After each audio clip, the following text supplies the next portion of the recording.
Buenas noches. Vamos entonces a comenzar a hablar sobre algunas normas de la Universidad Nacional Experimental Francisco de Miranda sobre la parte evaluativa. Para los que no me conocen, ¿verdad? Sí, bueno, mi nombre es Abdías Arias, ¿verdad? Profesor de la Universidad Nacional Experimental Francisco de Miranda. Bueno, entonces las normas, ¿verdad?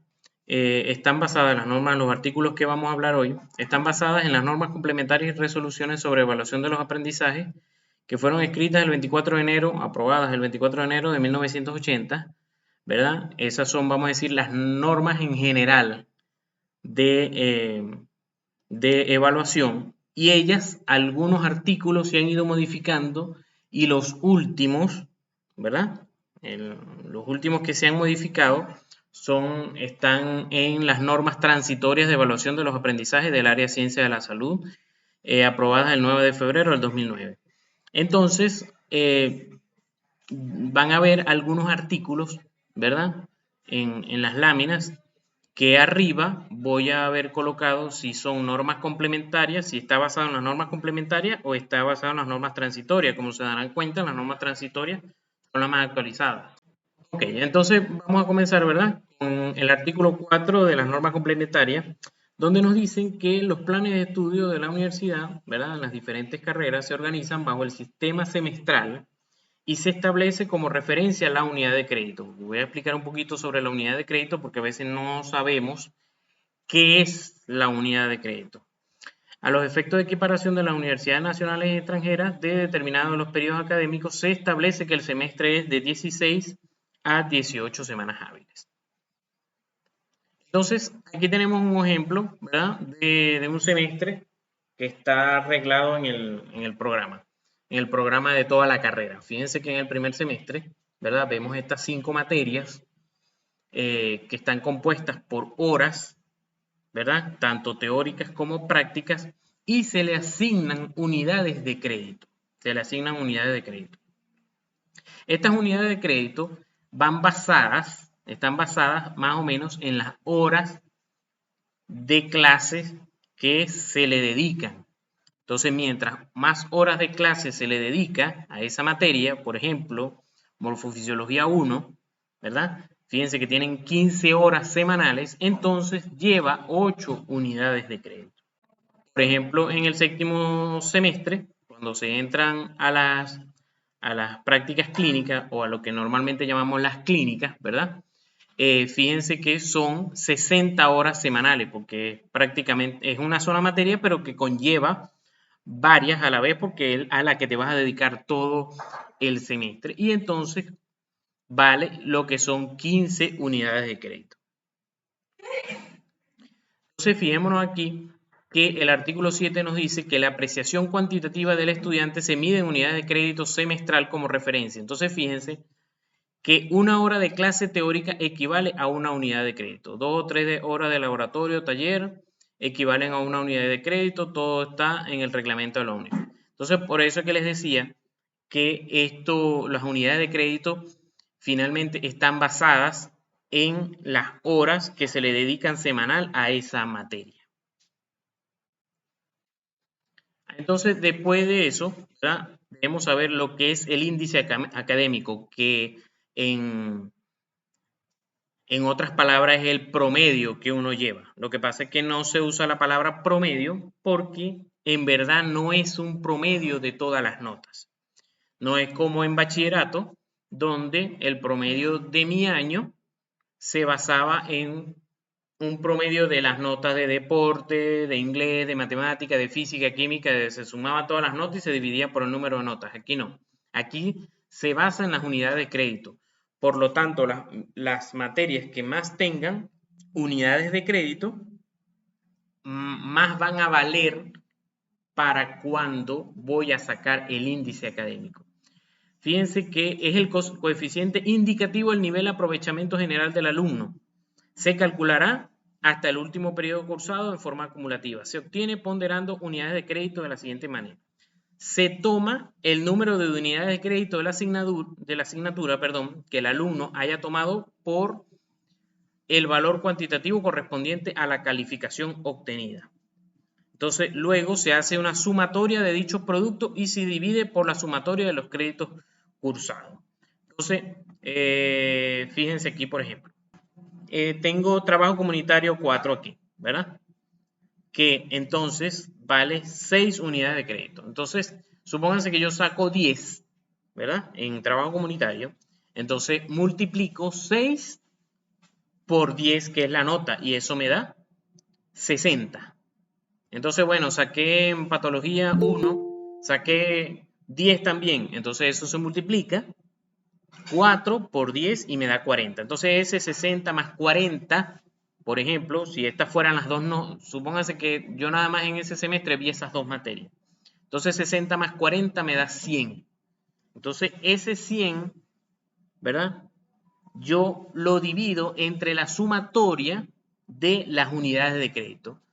Y entonces la sumatoria de las unidades de crédito, que es 6 más 4, es 10. Entonces divido 100 entre 10 y por supuesto me va a dar 10, que es el promedio, ¿verdad? Que es que en este caso me da 10 porque si las dos materias me dan 10, obviamente me va a dar el total 10. Podría haber colocado un ejemplo, pero no lo hice. En el sentido de que si yo saco 12 en trabajo comunitario, ¿verdad? Y aquí me da 10 y patología me da 10, que vale menos unidades de crédito, yo voy a tener más nota, más índice académico que caso contrario. Que si, por ejemplo, yo saco 10 en trabajo comunitario y saco 12 en patología, el índice académico me va a ser menor porque el valor de las unidades de crédito de patología son menores. De hecho, a las universidades, normalmente las universidades privadas, el costo de cada materia que tú inscribas va de acuerdo a las unidades de crédito. Entonces, por tratarse de un promedio ponderado, una vez calculado el índice por el procedimiento descrito, las cifras que resultaron con fracciones limitadas a solo 2 decimales no podrán ser convertidas a números enteros. Es decir, tu promedio al final de la carrera, tu promedio hablo entre comillas porque como dijimos no es la palabra que debemos usar, el índice académico. El índice académico al final de la carrera siempre va a terminar en decimales. Entonces le puse aquí, le trae como ejemplo el mío. Fíjense que el índice acumulado queda en decimales, 15.02. Entonces, fíjense aquí, artículo 11. Para garantizar el progreso del estudiante y de acuerdo con la planificación del trabajo docente, no se permitirá tomar créditos en una cantidad superior a la capacidad del estudiante, la cual estará determinada en base a los estudios de elaboración por la sección y evaluación de la respectiva área. ¿Qué quiere decir esto? Que cada semestre, ¿verdad? Cada semestre está pautado por una unidad curricular, es decir, una materia. Cuando hablamos de unidad curricular es una materia. Cada semestre está pautado que una materia es la materia guía. Una materia es la materia guía. Sinceramente estuve investigando, pero no logré encontrar cuál es la materia guía de cada semestre en nuestra carrera. Entonces, supongamos que es trabajo comunitario. Entonces, y supongamos que estoy en el cuarto semestre, ¿verdad? Y todas las aprobé. Todas estas materias las aprobé, menos trabajo comunitario, que era la materia guía. Entonces, bueno, vengo yo al quinto semestre y puedo escribir patología 2, farmacología 1, práctica médica 1, pero no puedo inscribir trabajo comunitario 5 porque me quedó la 4. Entonces, voy a inscribir estas 3 más la 4. Cuando yo hago eso, yo sigo perteneciendo al cuarto semestre porque todavía no he pasado la materia guía. Entonces, eso significa que cuando yo vaya a inscribir las materias, las unidades de crédito, el sistema está reglado para que tú solamente puedas cursar un número determinado de unidades de crédito por semestre dependiendo del semestre en que estés. ¿Por qué? Porque si se dan cuenta, por ejemplo, el cuarto semestre consta regularmente de 19 unidades de crédito, pero el quinto semestre consta de 22. Entonces, cada semestre tiene su límite para no sobrepasar tu carga. Es decir, eso es para, entre comillas, para cuidarte a ti de que no vayas a inscribir materias de más que no vayas a poder con ellas. Entonces, una de las cosas que cuando somos irregulares, es decir, no llevamos materias entre 2 semestres, entonces una de las cosas que podrían impedir que tú inscribas en materias del semestre siguiente es que la materia guía te prele la cantidad de unidades de créditos permitidas. Esa es una de las cosas que deben tomar en cuenta. Aquí vamos a hablar, fíjense, que la sección de evaluación de cada área es asesora y cooperadora de los departamentos en la planificación del proceso de evaluación. Los departamentos elaborarán, el departamento ya, o sea, al que pertenece cada materia, elaborarán un plan de actividad de evaluación de cada periodo académico precisando en él los siguientes aspectos. Fíjense, se debe planificar toda la evaluación continua, los tipos de actividades, número de evaluaciones por periodo académico y el calendario de las actividades de evaluación. El artículo 3 nos dice, pues entonces vamos a imaginarnos, ¿verdad?, que estamos empezando una materia, X, morfo que la mayoría debe estar allí o pasando por allí, morfofisiología. Entonces, es de obligatorio cumplimiento por parte del docente, al inicio de un lapso académico, orientar a los alumnos sobre varias cosas, sobre los programas, los cronogramas de las unidades curriculares que contemplan los objetivos generales y terminales, así como los planes de evaluación, siendo estos últimos inmodificables durante el lapso académico.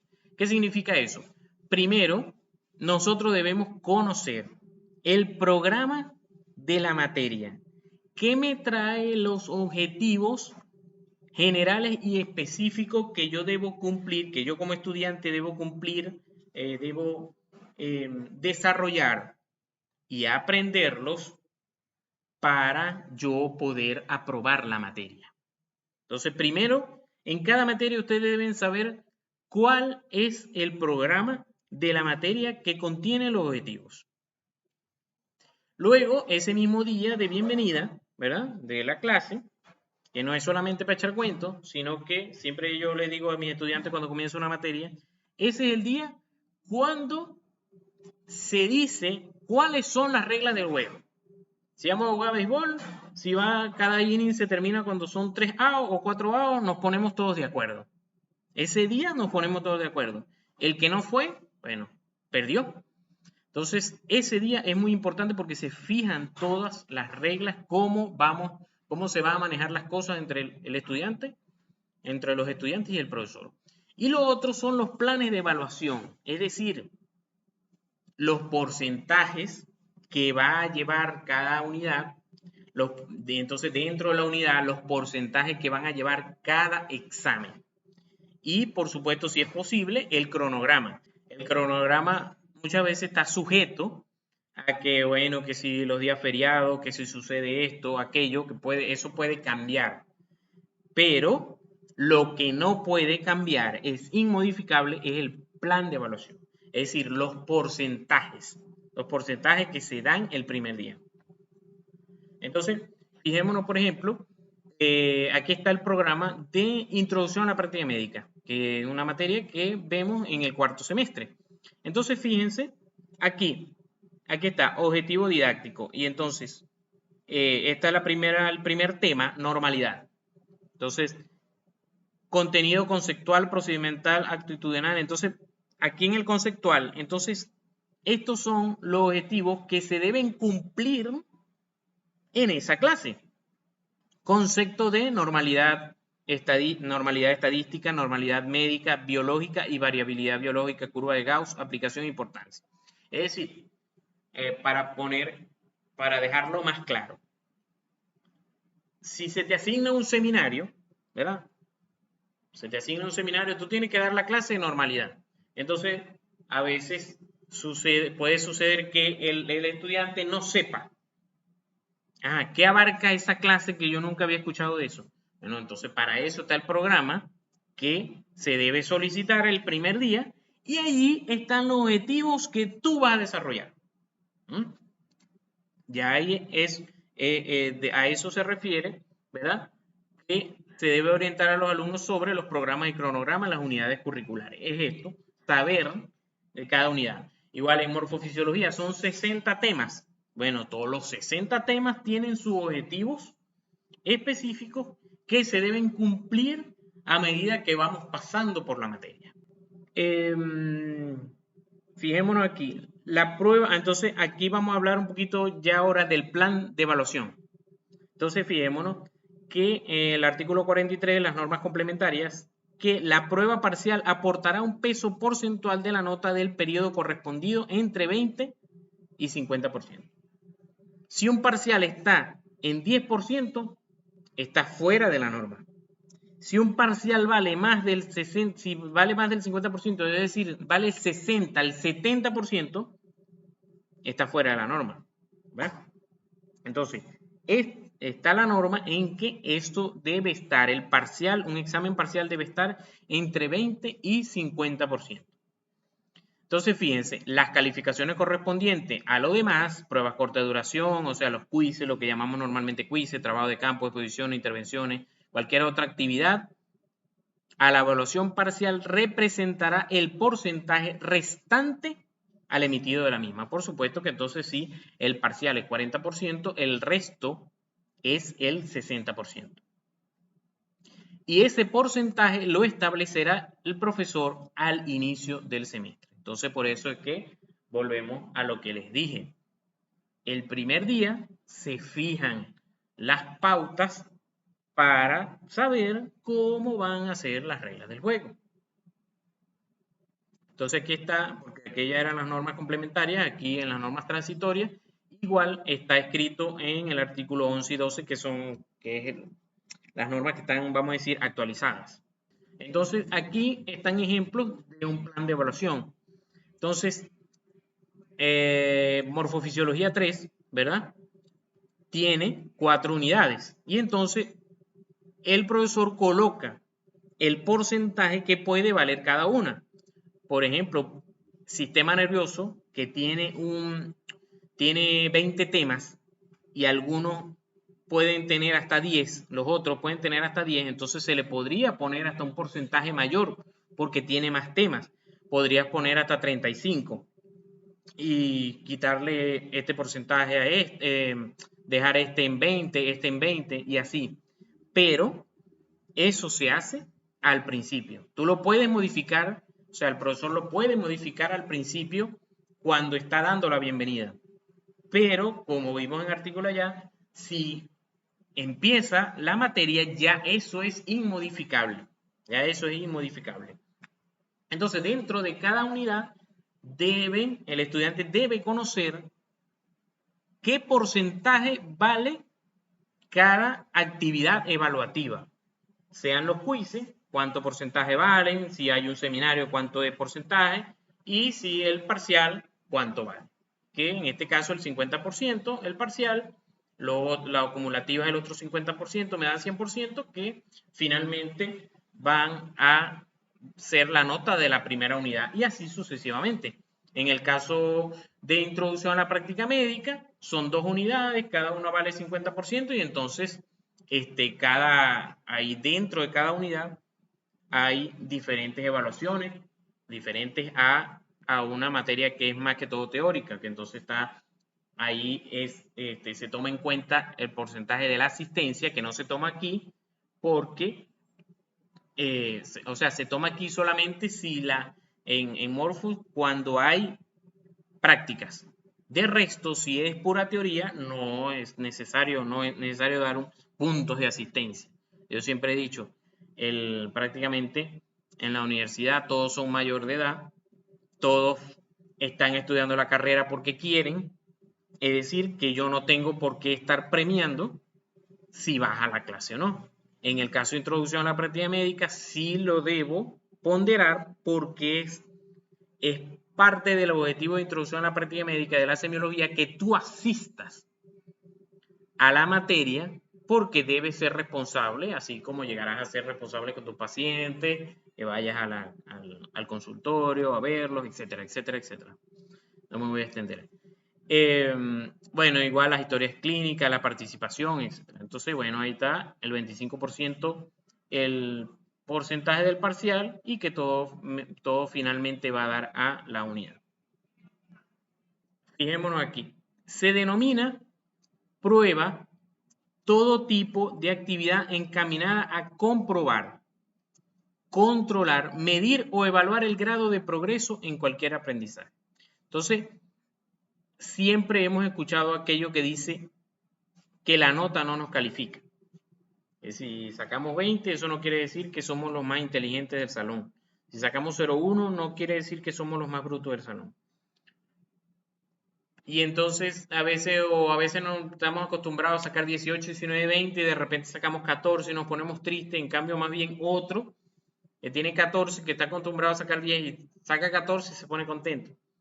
Entonces, suceden esas cosas porque de alguna manera hay que objetivizar el conocimiento que tiene un estudiante. Yo de alguna manera tengo que asegurarme de que el estudiante tiene los conocimientos necesarios para avanzar en la carrera. Y eso se hace a través de la nota. Como les digo, lamentablemente, la nota, no nos califica, pero es necesaria para poder objetivizar. Porque yo no puedo decir sencillamente a ojo por ciento, bueno, este estudiante como responde bastante en las clases que se dan, bueno, va a aprobar, va a pasar la materia. Este como no habla mucho, yo lo voy a aplazar, ¿no? Sino que de alguna manera se tiene que evaluar. Entonces, la administración de una prueba, cualquiera que sea su naturaleza, constituye un acto, fíjense, de responsabilidad, honestidad, comprensión, respeto mutuo, integridad. Todas estas cosas no es solamente para el estudiante, sino por parte de todos los que intervienen directamente en ella. Es decir, tanto por parte del estudiante como por parte del profesor. Debe haber una responsabilidad, debe haber honestidad, comprensión, respeto mutuo e integridad. Entonces, fíjense aquí que el artículo 39 nos dice que es obligatorio de los alumnos asistir a todas las actividades de evaluación. Como les decía, no es obligatorio si tú no vas a las clases como tal. Bueno, no asististe, pero obviamente a las actividades de evaluaciones tienes que estar. Ahora, si ya hay una actividad práctica que se te evalúa por asistir, o sea, con la asistencia se te interroga, por ejemplo, si hay punto por participación, obviamente debes asistir para poder participar, ¿no?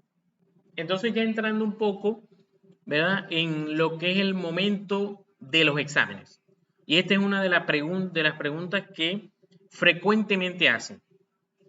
¿Qué pasa si un estudiante falta un quiz? ¿Es recuperable? En toda la normativa no aparece que un quiz pueda ser repetido. Solamente lo que puede ser recuperado, o vamos a usar la palabra que se le haga al estudiante por alguna falta justificada. Si algún estudiante tiene una falta justificada a una evaluación, si es parcial, se puede hacer. Si es un quiz, si es parte de la nota acumulativa, el profesor no está obligado para nada en que apruebe en que se le haga esa evaluación, un quiz. Si es un quiz de la parte acumulativa. Fíjense que obviamente debe justificarla, debe entregar un justificativo, ¿verdad? Se le hará una prueba de la misma naturaleza que ya se hizo y que esto no debe pasar de los 7 días hábiles. No debe pasar de los 7 días hábiles. Si el estudiante se enfermó, se hospitalizó y ya pasa de 7 días, probablemente ya esa prueba parcial no se puede aplicar. De hecho, bueno, en las normas transitorias igual están los mismos artículos. Disculpen que sinceramente no me dio tiempo de tipear todos los artículos y bueno, en este caso hice una captura del PDF. Que entonces en las normas transitorias del 21 al 23 están casi lo mismo escrito, reiterando lo que hemos leído, que deben asistir a todas las actividades, la ausencia del alumno a una prueba parcial deberá justificarla, ¿verdad? Dentro de los 2 días hábiles y el examen se le hará dentro de los 7 días hábiles. La inasistencia justificada o no, esto es algo para las clínicas, para cuando se está en clínicas. La inasistencia justificada o no, mayor de 8 días consecutivos en aquellas materias cuyo componente sea netamente práctico, como son las prácticas médicas y pasantías profesionales, causará la reprobación de la misma. O sea, en las clínicas, el hecho de que tú dejes de asistir por 8 días continuos, eso te acarrea en reprobación de la misma. No hay pele en entender ese artículo. En aquellos casos en donde el estudiante no concurra con ninguna de las pruebas convocadas, es decir, el estudiante que desapareció en la segunda, tercera semana, se anotarán las siglas de sin información en lugar de la calificación. No se debe colocar 01, sino que se pasa como SI. Artículo 18 de las normas complementarias. El profesor deberá informar a sus alumnos los resultados de las diversas actividades de evaluación dentro de un plazo de 5 días hábiles a partir de su realización. Es deber del profesor, según el artículo 18, que los resultados de cualquier tipo de evaluación, sea un seminario, sea un examen, un quiz, sea un parcial, se debe informar dentro del plazo de 5 días. Igual aquí está en las normas transitorias, en el artículo 17, 5 días hábiles. Entonces, más o menos, para que tengamos una idea, más o menos es lo que, como lo hago yo cuando doy clases, cuando doy una materia como tal, ¿verdad? Entonces, siempre también los estudiantes tienen dudas en cuanto a cómo es que se sacan los porcentajes, cómo es que se hace, cómo se suma, cómo se resta, etc. Entonces, fijémonos que esta es una unidad 1. Entonces, en este caso son notas de introducción a la práctica médica. Entonces tenemos a fulanito, sutanito y menganito. Entonces, la nota que da el profesor, ¿verdad? Por ejemplo, 20 en asistencia. Entonces, uno busca en el plan de evaluación del primer día. Por eso es que insisto. Ah, no viniste el primer día de la clase. Entonces, ¿cómo vas a saber? ¿Cómo vas a estar seguro de los porcentajes del plan de evaluación? Porque así es que vas a sacar tus notas. Entonces, el 10%, ¿verdad? De esa nota de asistencia que vale 10% es 2. Y entonces, si tú vas, bueno, las historias clínicas, que valen 10% cada uno en este caso, ¿verdad? La participación, que vale 15%, entonces tú sumas todos estos porcentajes, 10 más 10 más 10 más 20 más 15, que son porcentajes que estaban en el plan de evaluación, esto te da un 80%. Y entonces, por supuesto que si tú sumas más este, más este, más este, te va a dar el 80%, que es 12, que es la acumulativa, ¿verdad? Que es la acumulativa. Y que vamos a ver más adelante en las normas, que la evaluación continua se queda en decimales. Igual el mismo parcial. El mismo parcial se va a quedar en decimales. Pero cuando tú sumas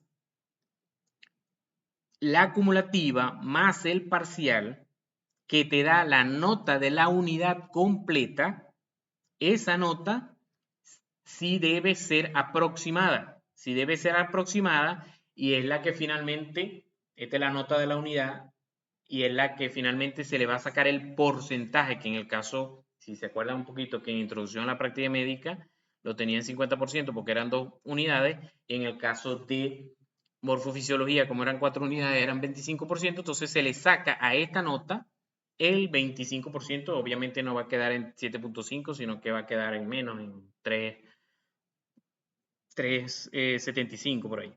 Después de la aplicación de una prueba, el profesor está en la obligación de resolverla o desarrollarla ante sus alumnos con anterioridad a la emisión o entrega de resultados. El profesor está obligado a decir cuáles son las respuestas del examen. No está obligado, vamos a ver más adelante, no está obligado a entregar los exámenes y que el estudiante vea su examen cómo salió o cuáles fue, para recordar cuáles fueron sus respuestas. Pero sí está obligado a resolverlo y desarrollarlo. Desarrollar la respuesta. Ahora, ¿qué pasa? Bueno, y está en el artículo 16 igual de las normas transitorias. El profesor estará en la obligación de resolver y desarrollar ante los alumnos los resultados de dicha evaluación a fin de darle a la misma un carácter formativo, es decir, para que tú finalmente aprendas, ¿verdad? En qué fallaste. Por supuesto que debes recordar lo que está en el examen, porque como les acabo de decir, el profesor no está obligado a darte el examen, ¿verdad? Y que tú revises,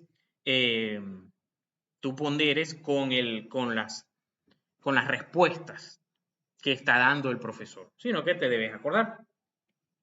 Ahora, el examen de recuperación, que vamos a hablar al final, porque es lo que ocurre al final de la materia, el examen de recuperación, ese sí no tiene que resolverse y desarrollarse. El examen de recuperación. Ese tiene otras normas que vamos a ver, que son parecidas a estas. Que son parecidas a esta en cuanto a cuando un estudiante pide una revisión. Entonces, la revisión de los resultados de una evaluación solamente se hará cuando, a juicio consciente y debidamente fundamentado del interesado, se haya podido incurrir en posibles errores involuntarios que afecten el valor cuantitativo y cualitativo de la prueba. Es decir, que cuando el estudiante quiere una revisión del examen, debe solicitarla y, ¿verdad?, fundamentar, ¿verdad?, en el escrito por qué está solicitando el examen, por qué está solicitando la revisión. De hecho, prácticamente el artículo te dice que se haya podido incurrir en posibles errores involuntarios, es decir, que tú no puedes colocar en la carta de solicitud, no puedes colocar, porque yo pienso que el profesor se equivocó adrede, o porque yo pienso que el profesor la tiene agarrada conmigo, no sé, etcétera.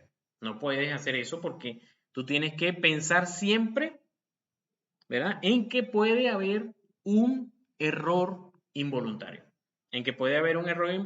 y el profesor debe estar abierto a ello, pero todo debe seguirse por canales regulares, es decir, que se debe hacer una solicitud por escrito de que haya una revisión del examen. Ahora, la revisión del examen como tal no la vas a hacer tú, sino que se nombra, ¿verdad?, en el lapso de 2 días hábiles a partir de la recepción de la solicitud de la revisión, el departamento designará un jurado especial integrado por 3 profesores del departamento, donde figurará el profesor de la materia.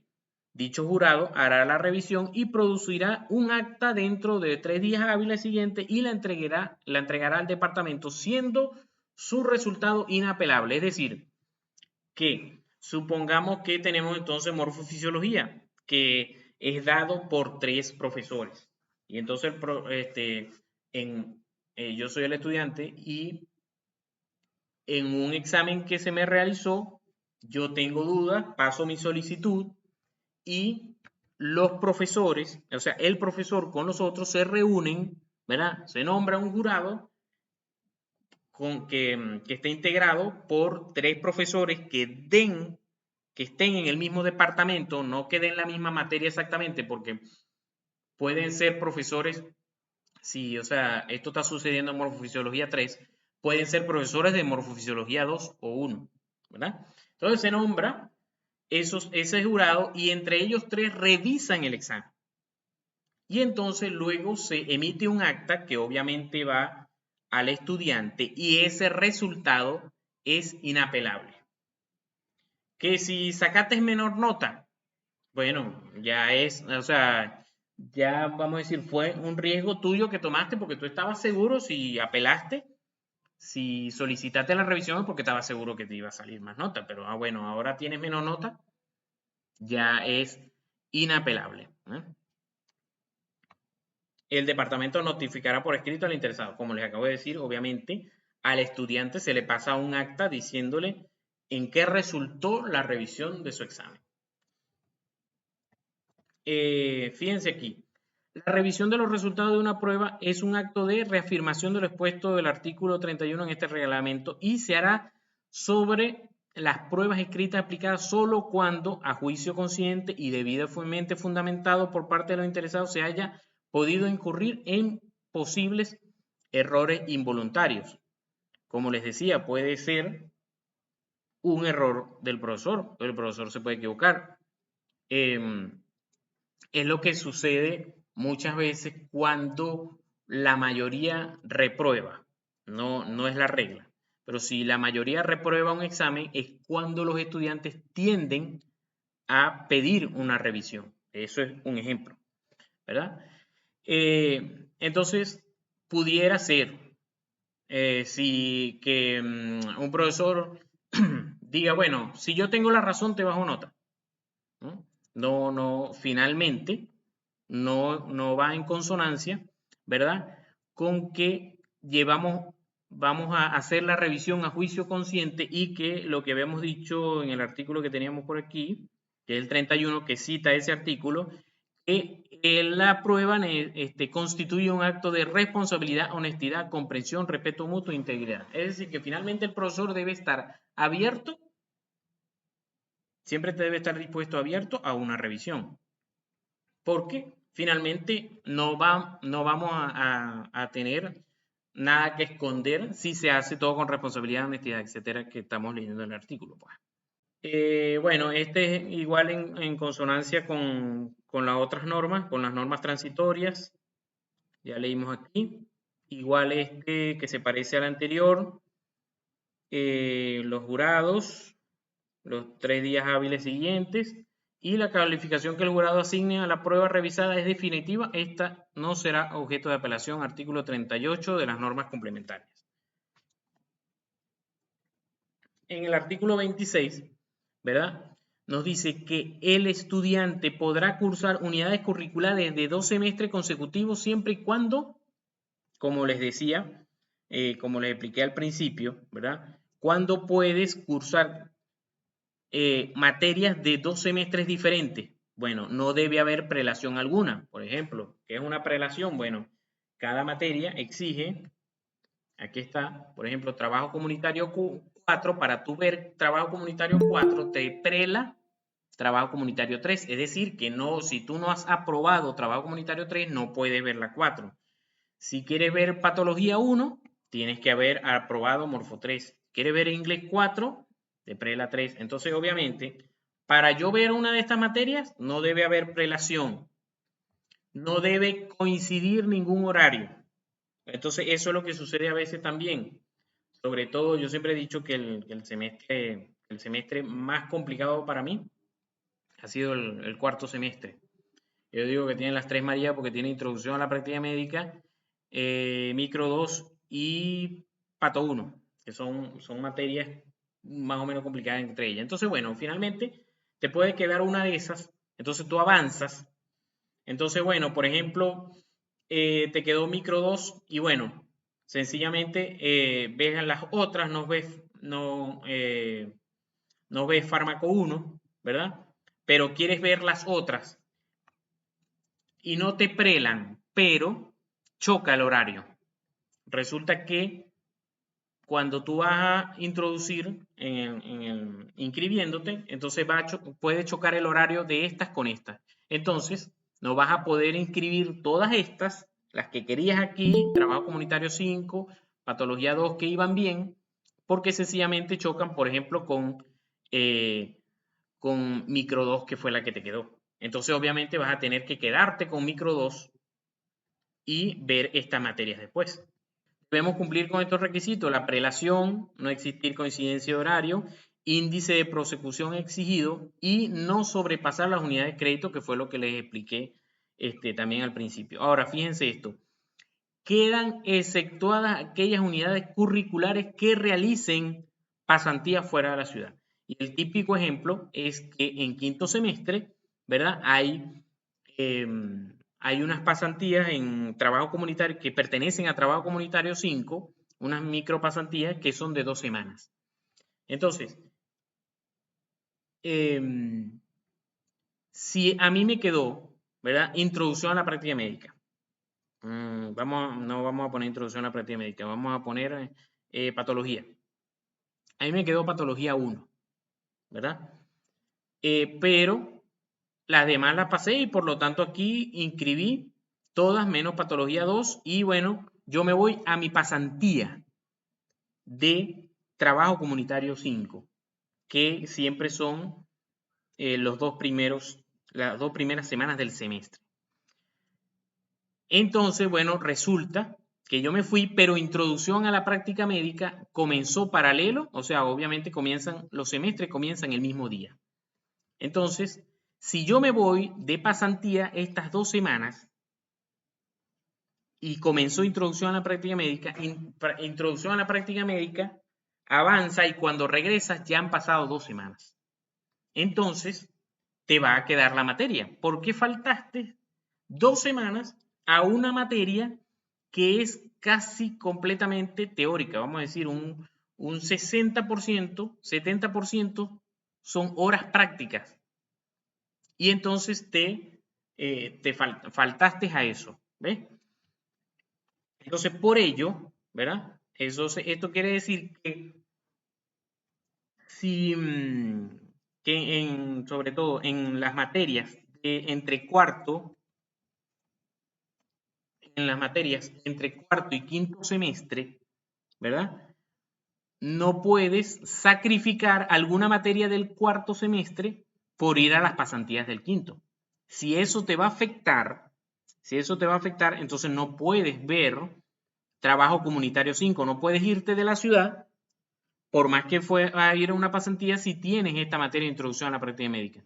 Ustedes dirán, profesor, para los que no han pasado por el quinto semestre, profesor, pero ¿y cómo hago con práctica médica 1? Bueno, resulta que el quinto semestre casi siempre comienza 2 semanas después de los otros semestres, permitiendo que todos los de quinto semestre estén en su pasantía y después vuelvan a integrarse a estas materias.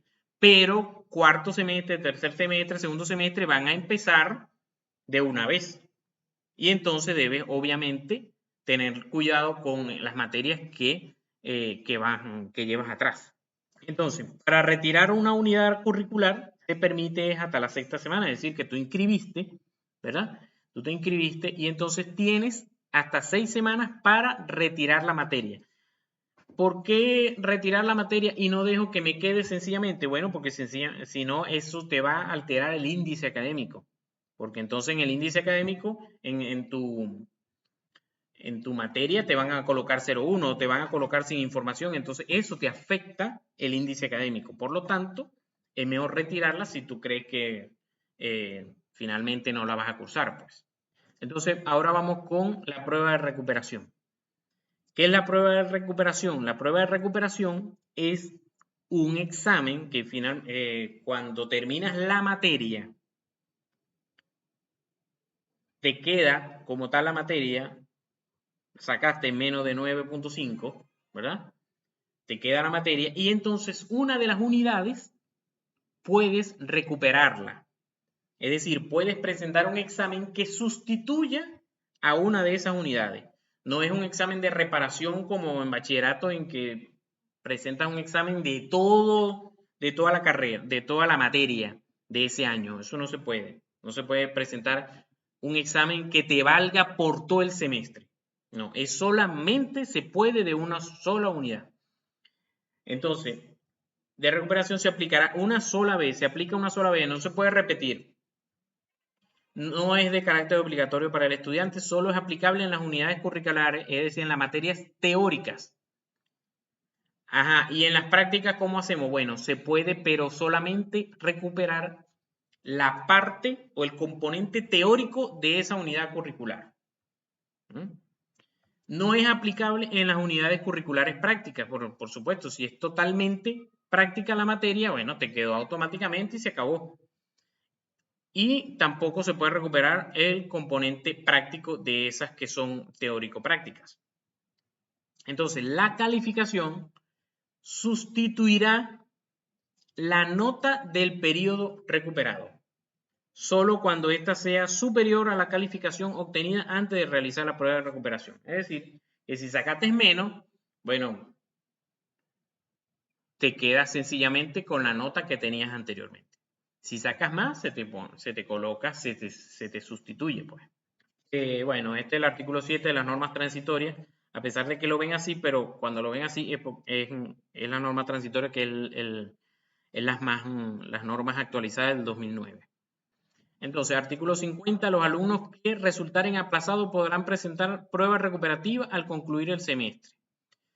En la prueba recuperativa no se promediarán los promedios parciales de las evaluaciones continuas. Es decir, que o sea, netamente la prueba recuperativa va a sustituir la nota, no es que va a sustituir la nota de la unidad completa, no es que va a sustituir la nota del parcial o se puede jugar con que tú nada más vas a sustituir el parcial o una nota de un quiz ni nada, sino que es netamente de la unidad completa. No es que se va a hacer de la nota acumulativa, no, es de la unidad completa. Entonces, bueno, y ya para concluir con el artículo 54, que Dios mediante ya va a aplicar para algunos de ustedes, para ustedes en su momento, ¿verdad? Para graduarse de cualquier carrera, Dios mediante, ustedes cumplirán los siguientes requisitos: que hayan completado todos el número de unidades de créditos, que se finalice con el índice académico mínimo establecido y haber cumplido con todos los requisitos exigidos por el área respectiva. Cuando ya ustedes se van a graduar, se les va a presentar una serie de requisitos que se solicitan, ¿verdad?, al estudiante que deben cumplir, aparte de las notas que se les exigen, que obviamente hubiere pasado hasta la tesis, pues, que es la última materia. Bueno, de verdad que muchas gracias por su atención. No sé si tienen alguna duda, alguna pregunta en este momento. ¿Nadie por allí? ¿Alguna duda? Siempre a la orden, Ángeles. Un placer, Edison. Sí, exacto. Sinceramente, yo mismo nunca en mi carrera leí estas normas, pues. Y bueno, sí, ya me tocó como profesor. Siempre a la orden, Mariana. Bueno, me voy a despedir entonces. Un placer haber estado con ustedes, haberles dejado algo. Siempre a la orden, doctor Guillermo, profesor mío también.